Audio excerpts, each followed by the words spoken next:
Dəri və plastik səthlərin boyanmasında boyanın keyfiyyətindən sonra bizi ən çox narahat edən məsələ düzgün rəng tonunun seçilməsidir. Bu məsələ də artıq bizi narahat etməməlidir. Bunun səbəbi isə Colorlock-da professional skaner Pro cihazı və bizim rəng üzrə mütəxəssisimiz Rasif Usta bu problemin həlli üçün bizimlə bərabər olacaq. Professional skaner Pro cihazı vasitəsilə düzgün rəng tonunu çıxardıqdan sonra sizlərlə paylaşacağıq. Rasif Ustaya söz veririk. Rasif Usta, başlayaqmı? Başlayaq. Necə düşünürsünüz? Bunun öhdəsindən gələ biləcəkmi? Bəli, niyə gəlmirik? Odur ki, başlayaq. Sözü veririk Rasif Ustaya. Proqrama daxil oluruq. Aha, deməli proqrama daxil olduqdan sonra da biz gözləyirik ki, bizim cihazımızı telefon oxusun. Cihaz bir neçə yerdən nümunə götürür ki, tam dəqiq rəng tonunu seçə bilsin və ən uyğun variantı hal-hazırda artıq cihaz bizə verməkdədir. Cihaz 3 ədəd rəng verdi və burada göstərir ki, ən yaxın ton hansıdır. Və biz hal-hazırda Rasif Ustanın vasitəsilə arxada görmüş olduğunuz ana rəng tonlarından istifadə edərək rəng tonunu tam düzgün şəkildə çıxarmağa çalışacağıq.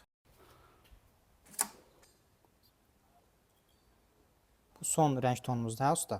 Bəli, Sonuncudur artıq. Hal-hazırda qarışdırma prosesi gedir, görmüş olduğunuz kimi. Və bu da nəticə görmüş olduğunuz kimi rəngi birəbir skaner cihazı vasitəsilə tam olaraq təyin etdik. Nəzərinizə çatdıraq ki, istənilən rəng tonuna uyğun boyaların çıxarılması, rəng tonunun təyin olunması artıq mümkündür. İzlədiyiniz üçün minnətdarıq.